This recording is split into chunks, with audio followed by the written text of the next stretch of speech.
there. Okay, so here we are. It is Thursday evening and you know me by now. I'm in this Facebook group that I've created for women going through perimenopause and menopause. And tonight I really wanted to talk about anxiety, partly triggered by this coronavirus outbreak, which there's already anxiety and there's now increased anxiety with this unprecedented situation with the coronavirus. So I thought it would be a really good time to do a sort of deep dive around anxiety, which has been rising exponentially across all age groups considerably over the last few years. So I wanted to give you a bit of an insight into why that might be happening, what you can do for yourself, how you can help yourself, and do a little bit of a foray into mentioning about the coronavirus and the conditions that need to exist for any kind of viral activity in the body. It's never a random thing, so I'm going to revisit that like I did last week, just because of what we're all going through and experiencing. Also touching in on particularly anxiety in the menopause and my personal experience. Also pyroluria, which is a condition you may or may not be aware of, but we can move in and out of that. It is known as the anxiety condition. So I'll be touching on that. And obviously we've got the spring equinox coming, which is a very powerful time and often a time when there's a lot more viral activity. So I'm going to give an explanation of why that is. And obviously some tips and tricks, what you can do and how to cope at this difficult time. So I want to say hi to the people who've joined. Natalia, thank you so much. Kat, lovely to see you. Thank you for joining me. Anybody else who's here who I'm not aware of, you're very welcome too. Okay, so let's get started. First of all, I'll start with my story of anxiety. So I wouldn't say I've had a particularly easy life, but then again, nobody has. But what I noticed was that hi Katie, what I noticed was in my mid-40s, I had, yes, some difficult situations to navigate, but I had some really difficult situations to navigate in my 30s too. And in my 40s, what I started to experience was this uneasy feeling. And it wasn't there all the time, but it would sort of build over a day or two. And I couldn't quite put my finger on it. I knew there were external circumstances that could be triggering it, but it was just an uneasiness. Now, you may have anxiety that is stopping you from sleeping properly. You may be having panic attacks and you may be getting heart palpitations. Anxiety can manifest in different forms, and sometimes we're not aware of it. And one of the things I wrote in my blog this week, which can be quite interesting, is when a client comes and doesn't describe herself as anxious, but through her description of what's happening for her and her difficulties, it becomes very clear that she's living in a very high anxiety state. So she may not have realized or pinpointed or noted that it's anxiety, but there seems to be some behaviors that indicate that she has got high anxiety. Hi Chantal, hi Andrea. And so I want to tell you a little bit, sort of carry on a little bit with my story. So this uneasiness would build over 1 or 2 days, and then I could feel a real drop in mood. And I just didn't feel myself. I would say a large percentage of the time I have good energy levels, and I have a very positive view of life.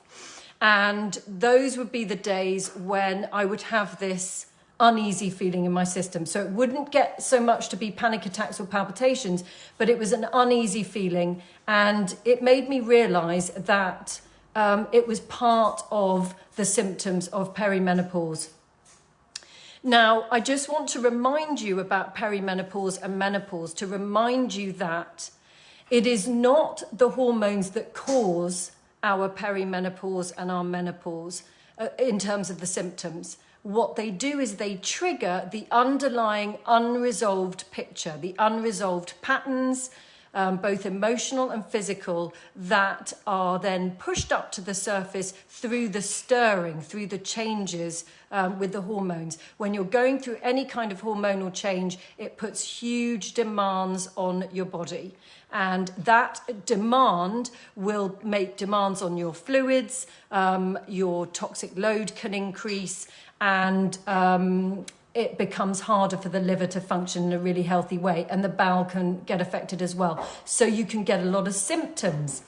So that's just to give you a little bit of insight into my experience with anxiety, and obviously I will be giving you ideas and sort of tools and tips of how to manage that, and really to appreciate with the perimenopause and menopause that the journey can be as difficult or as smooth as, not as you would, you know, as you make it. I'm not blaming you for how smooth and difficult it's going to be, but it is just really representative of a deeper underlying picture that's been there already, and it's just being turned up a gear with the change in the hormones. So if we can get underneath that, then definitely your menopausal journey can be a lot smoother. So please don't feel that you have menopausal symptoms and they have to be unbearable and uncontrollable. It's not true. There is stuff you can do to get underneath it. So that's my kind of story around anxiety. Anybody who's watching, please do share in the comments if you feel drawn to about your experience with anxiety, because the more we share, the better. So that's my story. Now, I just want to jump onto the whole coronavirus and viral activity. Just to remind you that nothing occurs randomly. So there can always be this impression that you are randomly going to get exposed to viruses and you are going to succumb to that viral disease. And that is not how the body works. In fact, scientists in previous times, and maybe there are some doing it right now that we don't know, would actually deliberately inject themselves with certain diseases, for example, tuberculosis or polio, and actually not manifest the disease. And it was really to prove this idea that just because you're exposed to something does not necessarily mean you're going to get it. And this is because there have to be exactly the right conditions inside and outside of the cell, for the virus to grow. And I've said this before and I'll say it again. It's the 4 ingredients. It has to be a lack of light, so a lack of photon activity within the cell, a lack of oxygen, a low pH, so an acidic pH, and a low temperature, low core body temperature. So if you have underlying conditions like thyroid problems, if you have a poor functioning liver and other things going on, then sometimes it can make you a little bit more susceptible to viral activity. And this is why it is so important to take control of your health, use your diet as a tool, use your lifestyle, adapt your lifestyle as you can to support yourself, and your emotional stuff, which we'll come on to in a bit, is really addressing any emotional angst and stress. It's not going to be perfect. Nobody's going to have a perfect life. It's not about avoiding difficult emotions or avoiding stress. It's how you deal with it and how you release it. It's the holding on that causes more chronic situations in the body. So for the cell conditions to have low pH, low temperature, lack of oxygen and lack of light, has to be a very poor electrical charge going on within the cell. There has to be a very poor hydration picture, probably high stress levels. Maybe you're eating and drinking things that are creating stress and dehydrating your system. So you can actually change the conditions of the cell, and you can change them to become healthier, or you can change them to become unhealthy. Don't forget that a cancer cell functions like a fetal cell anaerobically. It uses very little oxygen because it doesn't usually have a lot of it, and it uses a lot of glucose as well. So this is a sort of anaerobic functioning cell, and our cells do sometimes function anaerobically, and that's absolutely fine temporarily. But if there is a continuous lack of oxygen and those conditions, then the cell will adapt to that.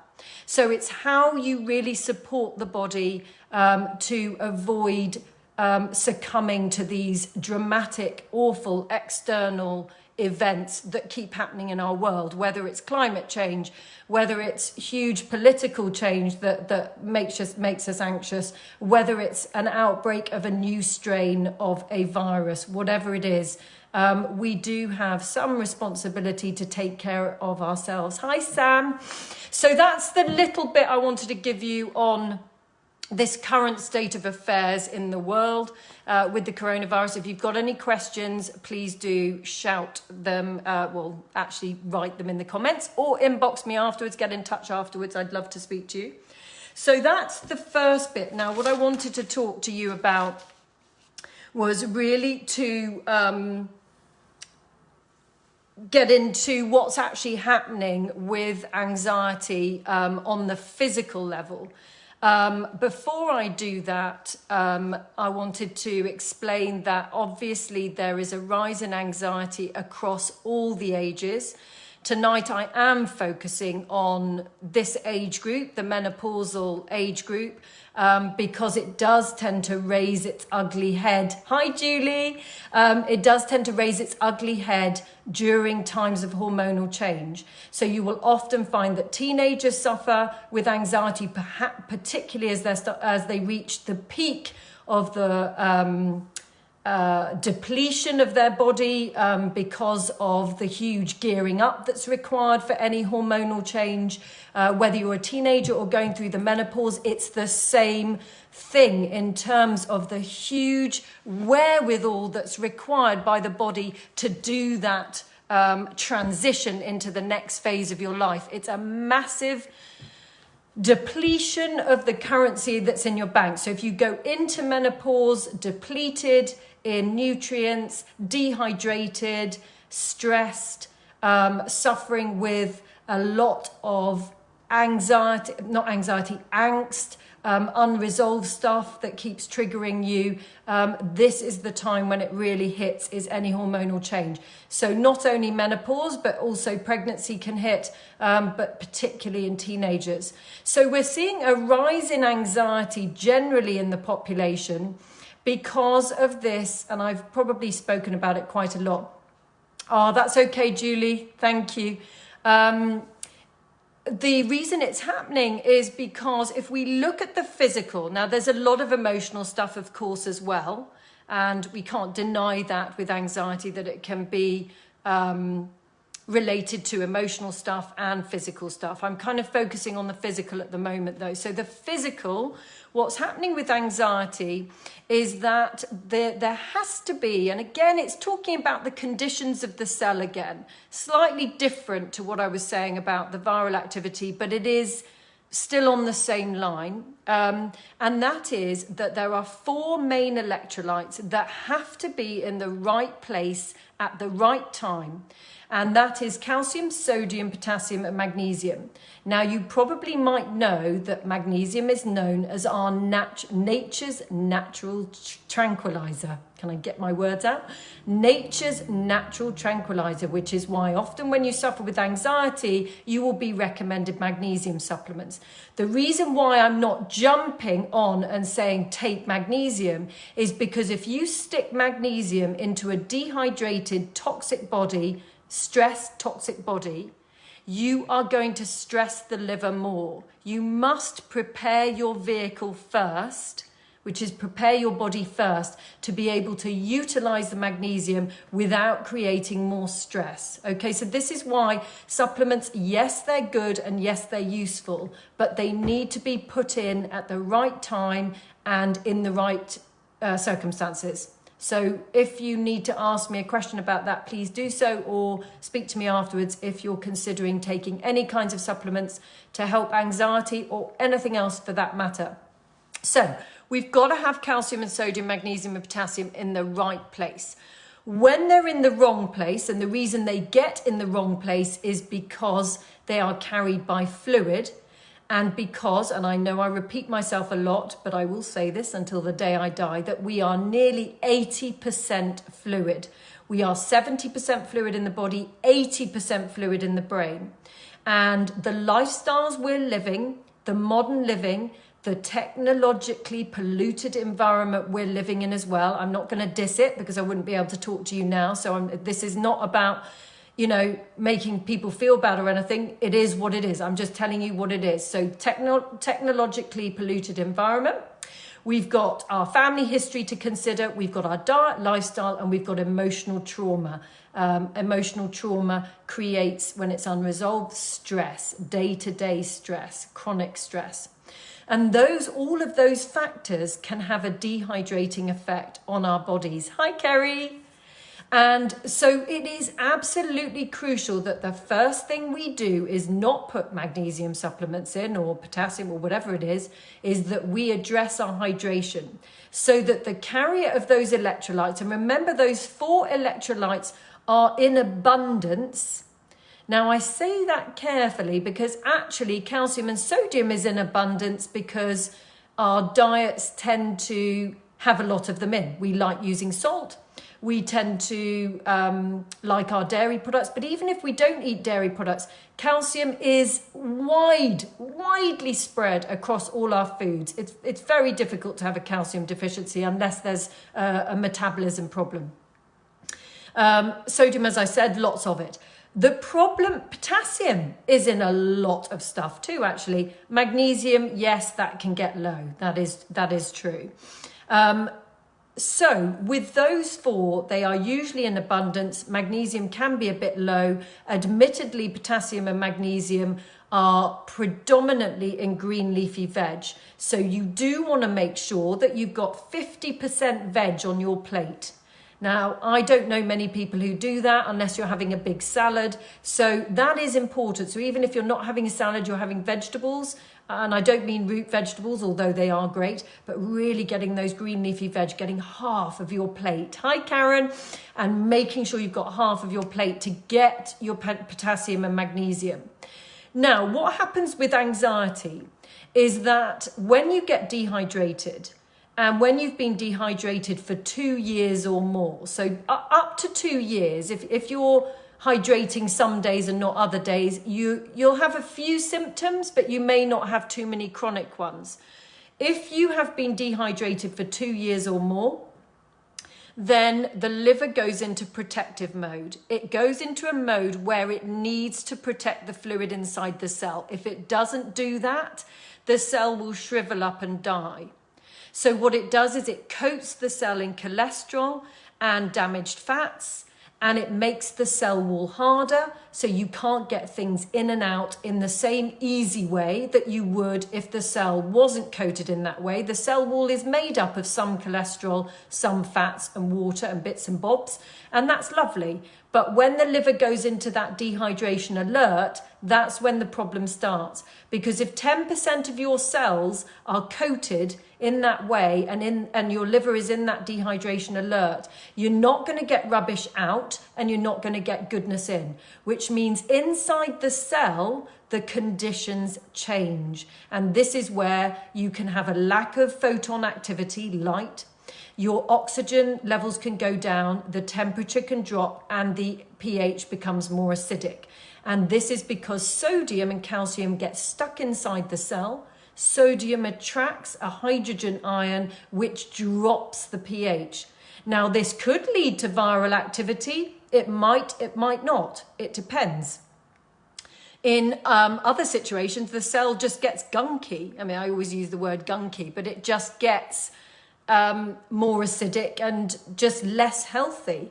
And when that happens, how on earth do you produce energy to the right degree? How do your mitochondria, which are your little bullets in there that help produce energy, ATP, they can't work well because mitochondria have cell walls that also get coated. Do you see how the story unfolds? Now, with anxiety, The misplacement of these electrolytes causes calcium and sodium to be inside the cell, which is very irritating. It's absolutely fine if they're at the right level during the day, but if there's an excess of calcium and sodium, particularly at night time, when the cell is trying to move the calcium and sodium out and bring the magnesium and potassium inside, that's called cellular exchange. If that's being prevented, that is very uncomfortable. Too much calcium and sodium inside the cell, it's going to make you feel jittery. And that can, in some cases, be the cause of your anxiety. In all cases, but for some people, they will manifest anxiety. But other people will manifest something different. Other people might manifest viral activity. Other people might develop a tumor or a cyst or a fibroid. Other people might get arthritis. How we manifest that kind of gunky, dehydrated, acidic picture is completely dependent on ourselves, our unique picture, which comes from our family history, from our ancestry, our own individual makeup, our own life experience to the present day. And this brings me on to the emotional, because if we have unresolved childhood trauma, which every single one of us has something that's happened, you can't be on the planet and be free of some kind of trauma. It might not be your parents that were the troublesome factor. It might have been bullying at school.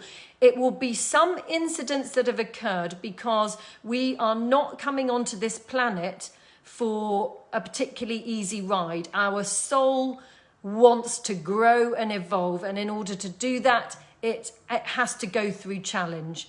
And going through challenge evolves the soul. It brings out qualities of the soul that need to be developed, and that is individual to every single person.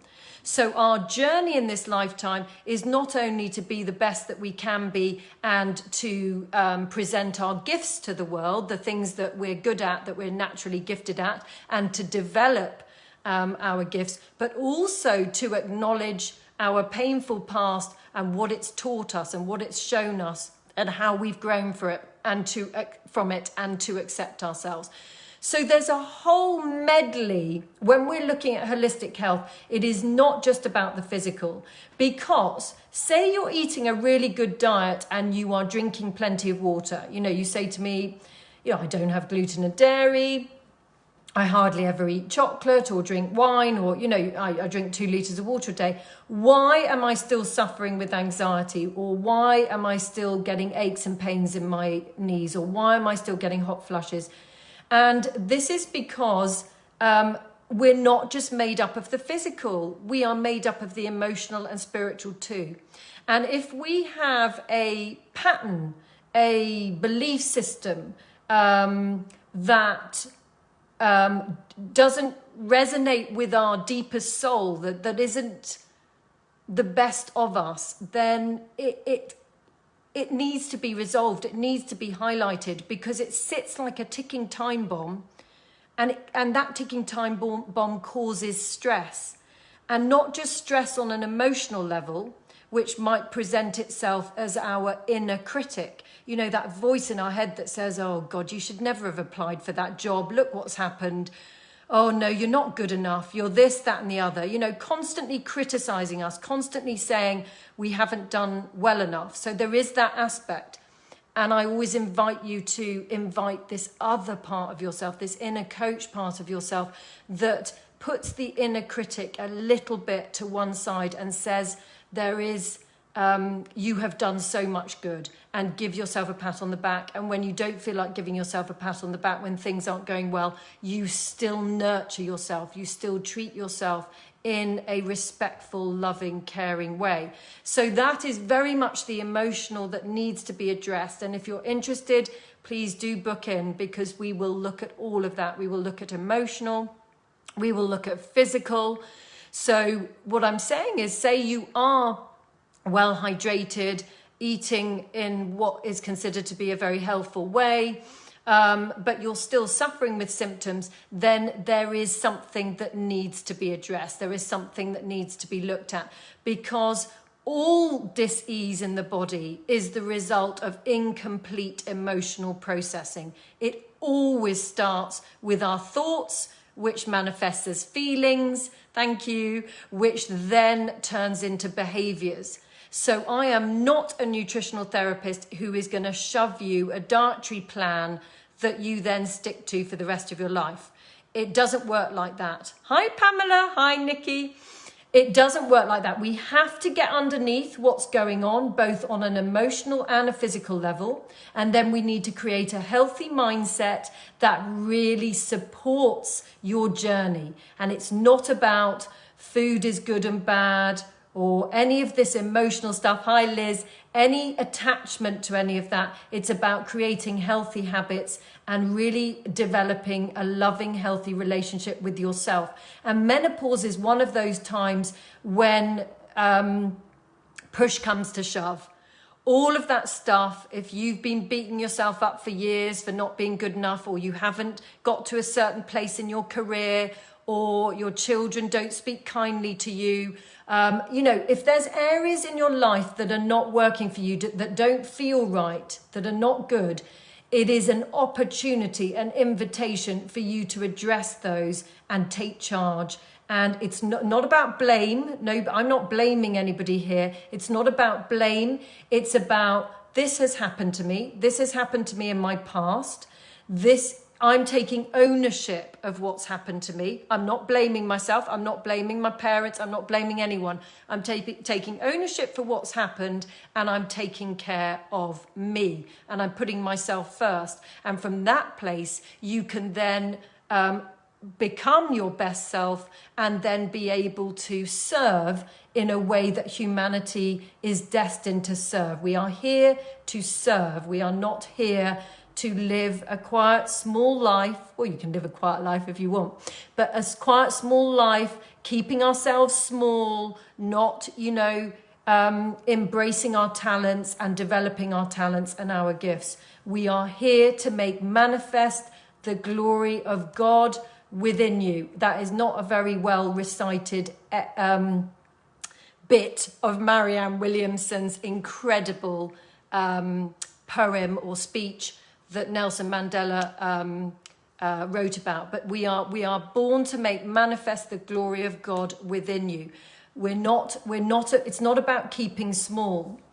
So I'm going off on a tangent, as I always do, but it is so crucially important that we understand the root cause of disease within our bodies. And we understand that, yes, there is a physical manifestation with something like anxiety, for sure there is. There's a misplacement of electrolytes caused by dehydration. Dehydration is caused by predisposition, so genetic factors that can get turned on or off. Don't think that just because you've been handed down a load of gunk from your ancestors that is it. You're powerless. You are not powerless. You can turn your genes on and off by changing the conditions inside the cell, the same as I was saying before. So we have the physical of going in and supporting the body, changing the conditions within the cell, switching off the dehydration alert, and being really conscious of what is dehydrating us. What we also really need to appreciate at this incredible time on the planet is, yes, it is incredibly difficult to navigate all these external events and not to feel disheartened that we are living in a time of so much challenge. But I would invite you to turn that on its head and see that there is no randomness as to why you're here on this planet right now. You have a job to do. You have a purpose to be here.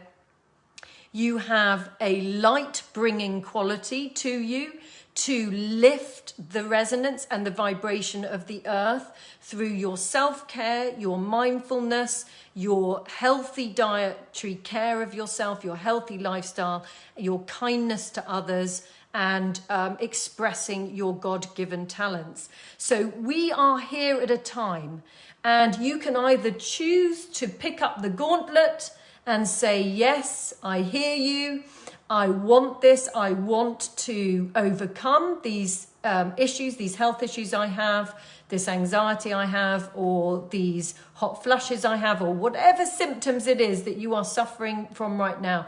I want to get underneath them, I want to understand them, and I want to do more than that. I want to develop and have the best health ever. I want great energy levels. I want great skin. I want fantastic bowel movements. I want to feel peace and tranquility and powerfulness and feeling empowered and all of those positive things. You're not going to feel like that every day. You are human. We are living on a collective planet, and we get influenced by other people and other people's energies.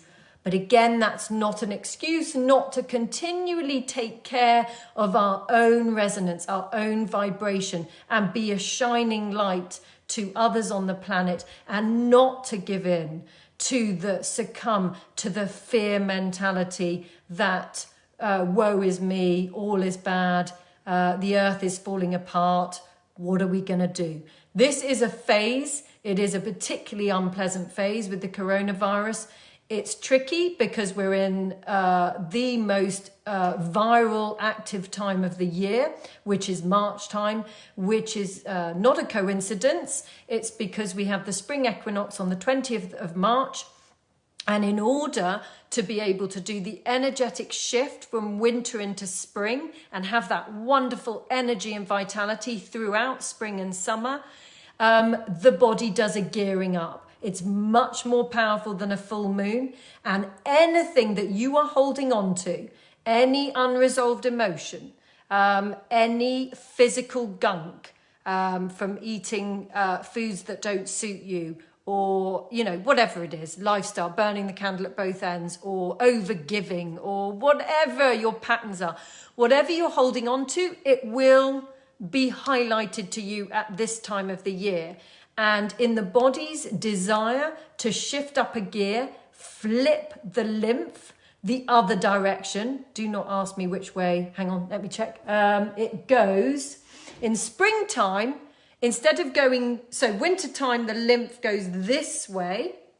And in springtime, it flips and comes up the front and over the back. Now, in order to do that, you've got to have good vitality. You've got to have good ability to do that. And if you're fighting fires with a gunky health picture, gunky cells, unresolved emotions, difficulties, then it's going to be really hard to do that. So this is the most virally active time. So what a surprise the coronavirus is doing the rounds at this time of the year. So you may get colds, you may get flu, you may get cold sores, you may get the norovirus, you may get none of those. You may just feel very sluggish. You may need to sleep a lot. You may get stronger food cravings. These are all signs that the body is trying to create a shift but is having trouble doing it. So I always recommend you starve a fever. I don't want you to starve to death or anything, but hydrate fully, have your soups and broths, a little bit of short grain brown rice, some quinoa or whatever. This is a really good time of year to do a detox.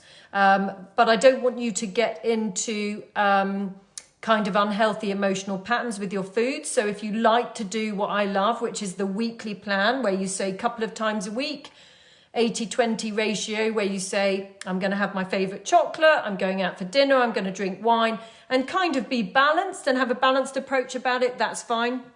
If you're suffering with really low energy and lots of health issues, you might want to go quite strict for 1 or 2 weeks on a major detox. So juicing, short grain brown rice, opening up the bowel. If you like doing enemas, this is a brilliant time to do enemas to open up the bowel, skin brushing, hot and cold showering, anything that creates movement, little bit of exercise, plenty of sleep.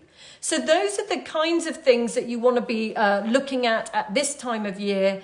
Like I say, it is an unprecedented time for fear being struck through the hearts of everyone with this new strain of virus. But like I said before, the body is never random.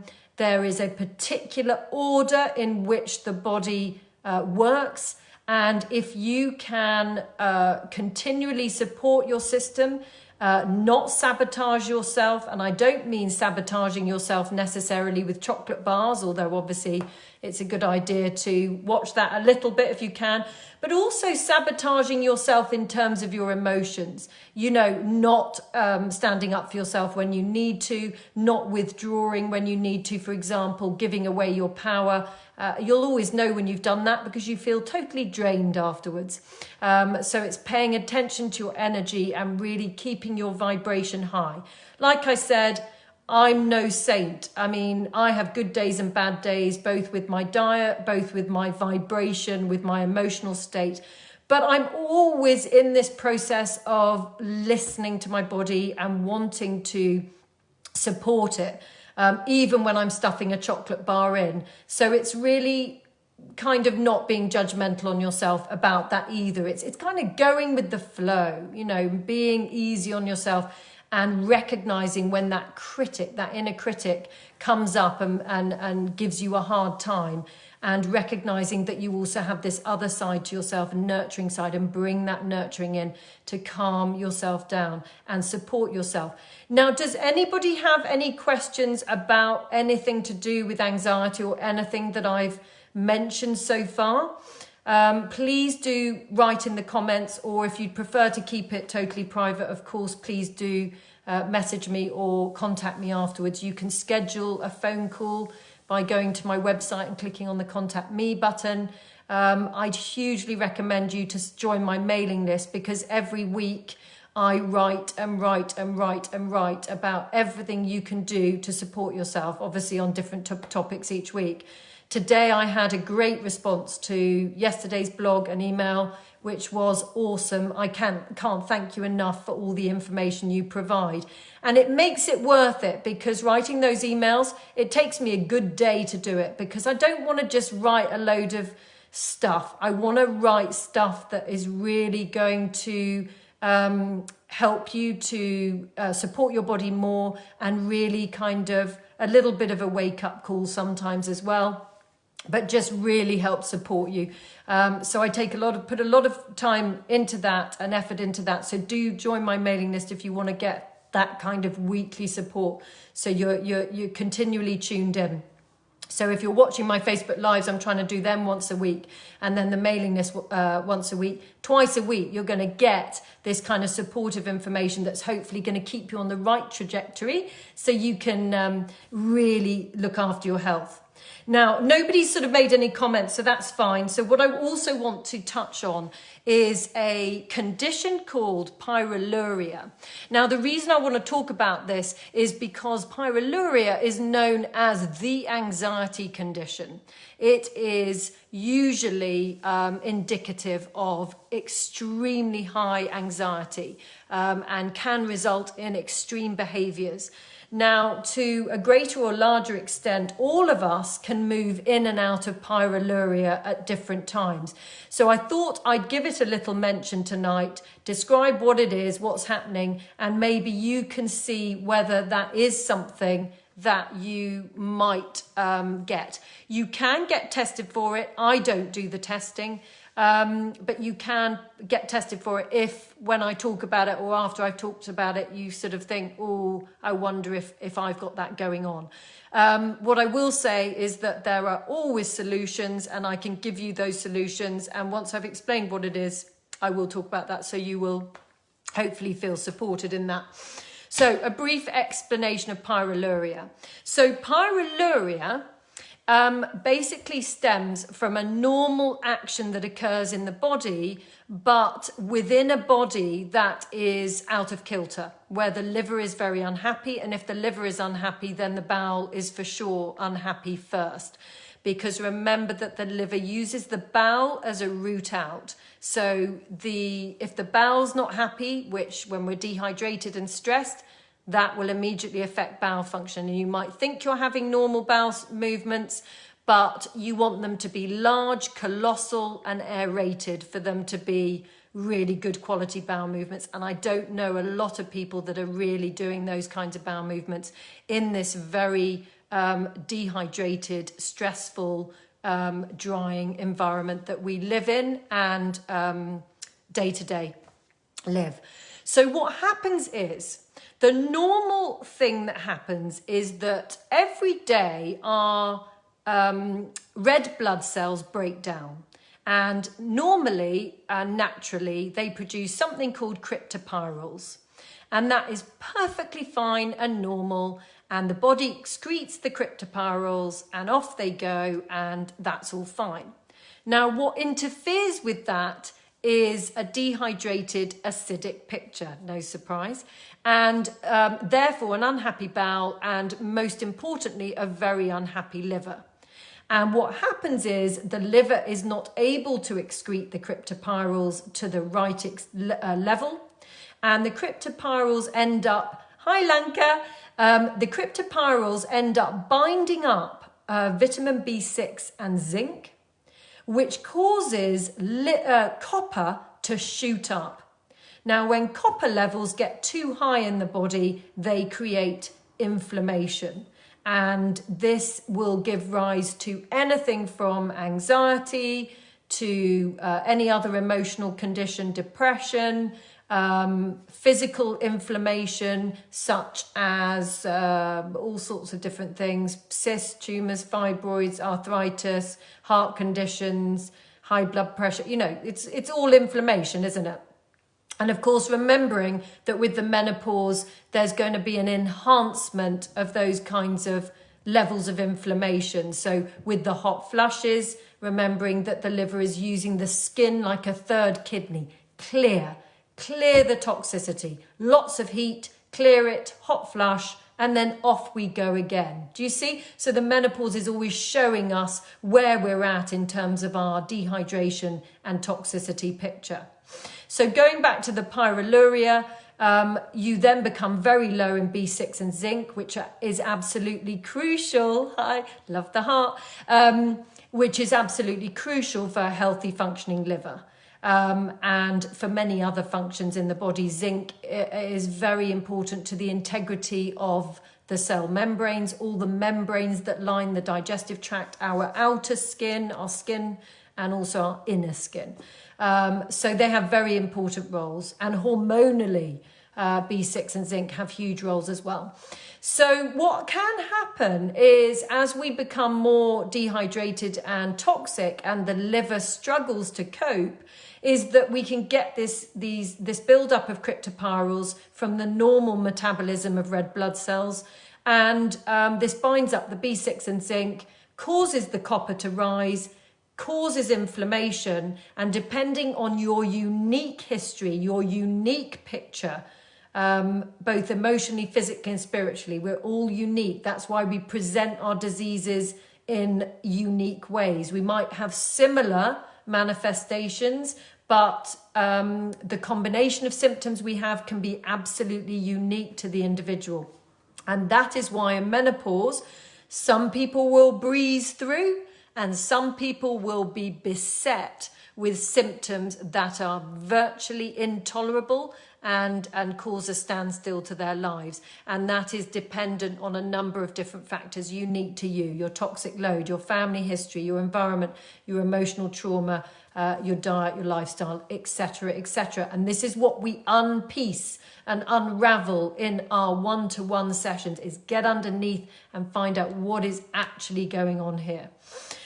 So with this pyroluria, we tend to move in and out of it. And this is the same with all inflammation, all things that go wrong with the body. Don't think to yourself, just because you've been labelled with anxiety or arthritis or fibroids or endometriosis or whatever it is, don't think that that is it.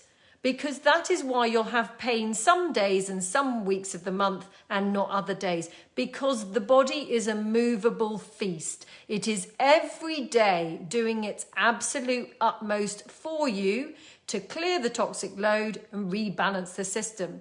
And it can only do the best it can with what it's got. And some days it is going to succumb to a really difficult situation, and you're going to notice the symptoms, and then the next day you might be okay. This is particularly obvious with IBS. One day you've got constipation, the next day you've got diarrhea, the next day you've got constipation again. The constipation is a sign that you're healthier.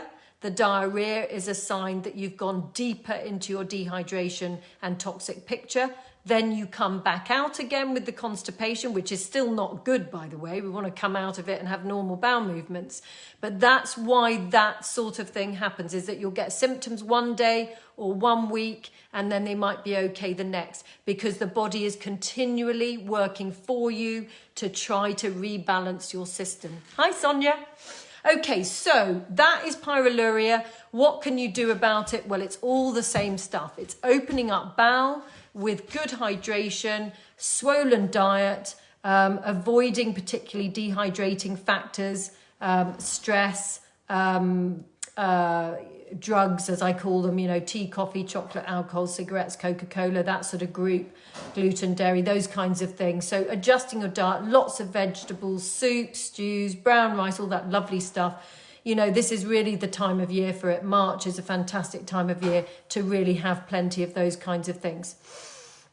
So yeah, you can move in and out of pyroluria. You can move in and out of anxiety from one day to the next. And it's really tuning in to see, okay, what have I been doing? How have I been, well, have I been taking care of myself? Have I been hydrating fully? To see whether that might be what's actually brought the anxiety on that day. And obviously, if you want to get in deeper, then do book in a session or schedule a phone call with me, and we'll have a chat and see what is going on for you and what you specifically need. Like I've said before, with these Facebook Lives, I do keep it very general in terms of advice. When you actually come for, hi Kirsty, when you come for an actual private session, it is a very individual experience. I may introduce supplements. I may introduce different aspects of diet, whether it's 16-8 fasting technique, whether it's a totally anti-inflammatory way of eating, whether it's more protein and veg and less carb. It's very individual to you. So if you've got some really stuck issues going on, you know, it's a huge investment to get underneath this. And like I've said before, I'm not into quick fixes. I'm into long-term, lifelong change, but it's not a feeling of you losing out. It's not some sort of restrictive diet that you've got to live on for the rest of your life. That I'm completely against that. I like freedom. I like fun. I like lots of lovely foods.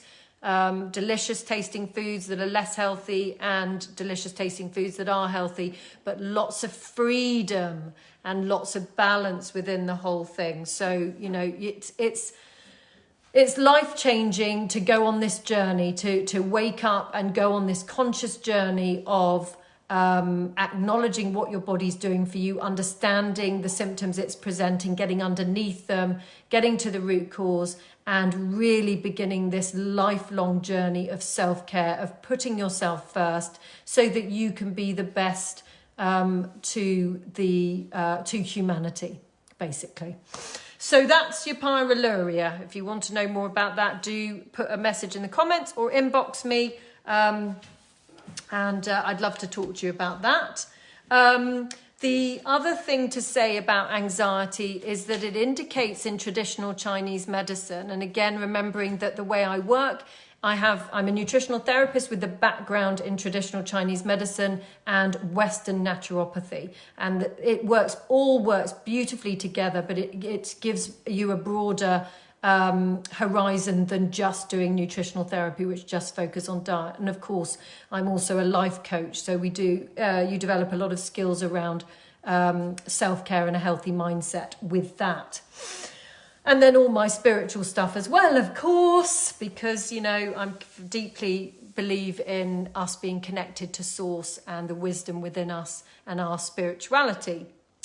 So the other thing with the traditional Chinese medicine is that with anxiety sits very much in the water element as an imbalance. So we have in traditional Chinese medicine 5 elements: earth, fire, metal, water and wood. And water element is winter time. It's associated with the kidneys. The kidneys are our seat of anxiety. It's associated with the colour blue and black. And it's associated, with anxiety, with fear, with the emotion fear. I can't think if there's anything else, but I think that's all the aspects of that. Well, actually, there's loads more. There's taste and senses, and all sorts of other things which I'm not even going to go into. The sense is ears. So sometimes we can get a lot of ear problems, build up of earwax, ear infections as children, those kinds of things. So the water element is very much also when we're thinking of hydration, and very much connected to the central nervous system as well, because that's all around fluids. So you can see how important water is, how important hydration is. And it's not just about drinking water, it's re-educating the body around holding fluid, using every single drop of fluid that you drink. And this is the problem, is that the more broken down our system is, the more depleted we are, the more acidic, the more we've spent years out of balance, the harder it is to use every drop of that water. So we find ourselves drinking copious amounts of water, but it almost feels like the water isn't going inside the cells. We're not moisturizing properly. And this does require a period of re-education, of... In the beginning, when you start drinking the water, it just feels like you're peeing for England. And it's like, am I actually using any? And it is going to take some time and some work around the diet, and maybe using some naturopathic techniques, and obviously the emotional work, but also a little bit of support with supplements and things to really re-educate your body around utilizing every drop of water that you drink. But you don't even need to do too much of that. You just got to stick at it. You got to stick at it. Put a water minder app on your phone or something. Drink every hour.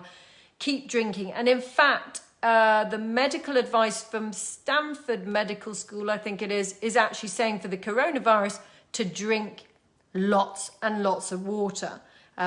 Because, they're kind of saying that what it does is, if the virus comes into the mouth by drinking the water, you swallow the virus and then the stomach acid kills it. I don't know the evidence behind that. I don't know the research behind it. So please don't hold me to that. I'm just repeating some information that has come via a source via email on that. But I like it because it's about hydration. And if you're hydrating, then you're going to move oxygen into the cells. You're going to be changing the light, the temperature and the pH just by drinking water. So it fits with my philosophy to drink your water and eat your swollen foods as well. Okay, so that is the traditional Chinese medicine approach. Hi, Natasha. That is the traditional Chinese medicine approach to anxiety, is that you have an imbalance in your water element. So do you wear a lot of blue and black? Now, blue and black is very supportive as a colour to a kidney imbalance. So don't criticize yourself for it, but maybe pay attention to what colors you're putting on in the morning, because there is no randomness. There is no randomness to the choices we make. There is always something at work that is choosing things to support our system. So blue and black is very much about the kidneys. Green is very much about the liver. White is very much about the metal element, but I'm not even going to go into that today. It's too much. So just focusing on the blue and black. So if you're wearing a lot of blue and black, I would advise you to do some kidney support, some support around hydration. So that's traditional Chinese medicine, that aspect of it. What else? I think those are the main things, actually. I've already mentioned the spring equinox. I think that's it, ladies. I think I've covered, I've covered quite a lot, haven't I? Do ask if you've got any questions specifically about diet. Like I said before, I don't go too specific about diet because I'm talking generally to a lot of people. So I'm not going to recommend one thing over another particularly. But the hydration, as you know, is without question the most fundamental thing. If there's one thing you do when you walk away from this Facebook Live tonight, is to make a commitment to fully hydrate every single day. Even if you eat a pile of crap or you're stressed out to the hilt, whatever's happening, or panic is running through you, or you're having an anxiety attack, anything like that, if you can hydrate, you will be doing the first most important thing, which is changing the conditions within the body in terms of at the cellular level, so that the electrolytes are in the right place. And then when you've been doing that for a period of time, yes, it might be helpful to do a little bit of magnesium. It might be helpful to add some other things in, but it's probably better to talk to me first before you do that. Okay, so lovely people, ladies, it's been an absolute delight to speak to you tonight on topics that are super close to my heart. I've touched on so many things. I've touched on the menopausal anxiety, teenager anxiety, but that doesn't mean to say that everybody else isn't anxious. I've touched on the coronavirus. I've touched on my journey, my story with anxiety. I've touched on pyroluria, which is the anxiety. It's known as the anxiety condition, which we can move in and out of sometimes. I've touched on the spring equinox, because the 3 weeks before the spring equinox is the most powerfully detoxifying time, which can lead to more incidents of viral activity, which might make you a little bit fearful with what's going on outside in the external world. So keep healthy, everybody. All I can say is, I'm here. I've been working in this area for 30 years. And, if you need support, if you need advice, if you're worried about anything, give me a call or send me a message or whatever, and I will 100% be there for you. Talk to any of you won't know my clients, but anybody who says will know that I am there with phone calls, with sessions to support you through this time, particularly this time, which is a bit challenging for all of us. And it's that time of year when we're just coming out of winter. It's a difficult time. We're low in vitamin D. We're not getting enough sunshine. We're coming to the end of having enough nutrients in our system over the winter. It's a tough time. The body wants to move into spring full of energy and vitality. We're ready. We've had enough. We've had enough of the rain. We've had enough of the wind. We want the sunshine. Well, the reality is we can't change any of that. And that is where we need to develop those centering practices, going within, being mindful, being loving, being self-caring, burning our incense, doing our meditation, meeting up with friends, having a laugh, watching comedies on television, doing stuff that makes us feel good, having our chocolate bars occasionally, having our glasses of wine occasionally in the week. Thank you for these lovely hearts and likes. And just really, this is a time, people are not traveling so much. Maybe your travel arrangements have been curtailed.